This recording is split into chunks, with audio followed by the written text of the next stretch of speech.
You know, when you think about it, the evolution of video games is just wild.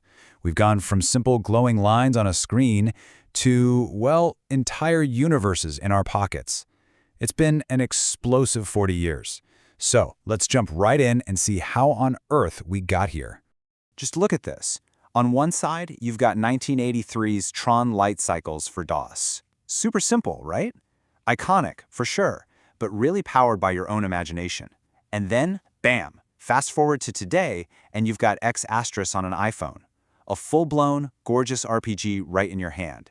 The leap is, it's just staggering.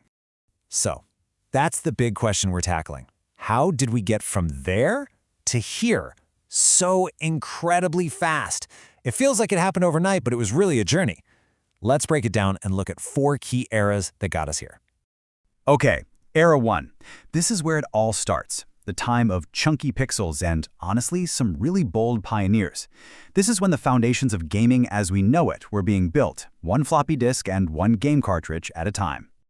This timeline really paints the picture, doesn't it? We kicked things off on personal computers, with DOS. But check this out. Some games, like Rogue Clone, were actually running on gigantic mainframe computers. We're talking university-level stuff. And all of this was happening before the Nintendo Entertainment System, the good old NES, made gaming a fixture in everyone's living room.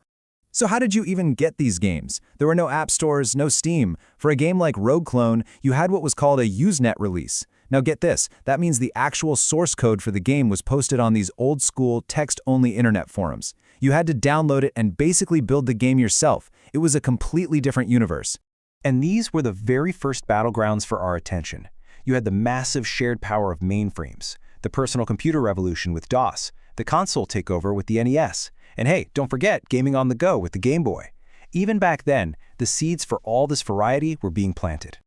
All right, let's jump into the next era, because this is where things get intense. We're talking all-out war. The 90s weren't just an evolution. They were an explosion of new consoles, new PCs, and a brutal fight for who would rule your TV screen. And this timeline lays out the battlefield perfectly. You've got Nintendo holding strong with the SNS. The PC is always there, a constant force. But then, 2 new challengers enter the ring. Sony's PlayStation and the Sega Saturn. And man, they did not come to play. Each one brought an arsenal of iconic games. And if you want to see just how heated it got, look at the numbers from our source data. Sega was on an absolute tear, just pumping out games for its systems. Based on this data, they were out-releasing Nintendo and the PC combined. That kind of competition, it's fantastic for us, the players. It meant more games, more choices, and a ton of innovation as everyone fought to be number one. So what was fueling this fire? Well, it was the tech. Think about it. In just a handful of years, we went from needing a whole stack of floppy disks for a game like Teen Agent to getting these huge, sprawling worlds on a single CD-ROM. That shift was a total game changer. Suddenly you could have better graphics, amazing soundtracks, and way more complex gameplay. But just as CDs were taking over, something else was lurking on the horizon. Something that would change everything. The internet. And it wasn't just a minor update, it was a full-blown revolution that was about to completely rewrite the rules of how we buy, play, and even think about video games. It all kicked off with a simple idea, the download release. No more trips to the store, no more waiting. As early as 1997, you could literally download a full game like Hellfighter right to your PC. Probably over a screeching dial-up modem, but still. This was the first nail in the coffin for the big cardboard box. Now this didn't happen overnight. It was built brick by brick. First, you get the downloadable games. Then, companies started making deals to put free, simple games on web portals like Earthlink.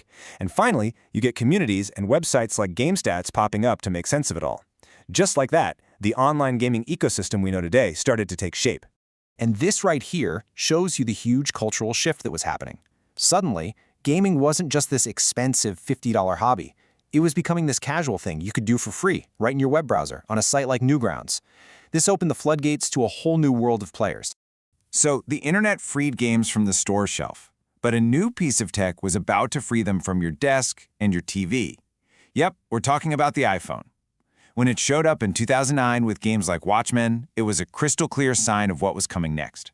And that brings us right up to today, to Era 4, where the whole idea of a gaming platform has been blown wide open. Gaming isn't a place you go to anymore. It's just with you, always. The result? An absolute avalanche of games. Just think about this. The source material we're looking at lists over 100 releases just from 2010 onward. That's more than the previous 30 years combined. The doors have been thrown open for anyone to make and release a game. And where are all these games landing? I mean, everywhere. You've got the big players, of course, Steam, PlayStation, Nintendo. But now you've also got the entire mobile world on Android and iOS. You have amazing indie hubs like itch.io, and you even have games on your Amazon Alexa, your smart speaker. With this much activity, the industry is constantly changing. It's super dynamic. You have new giants like MiHoYo emerge out of nowhere. You have veterans like Yuke's who've been around since the 90s.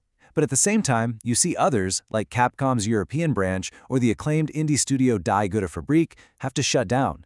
It's this non-stop cycle of life in the gaming world. I mean, this just says it all, right?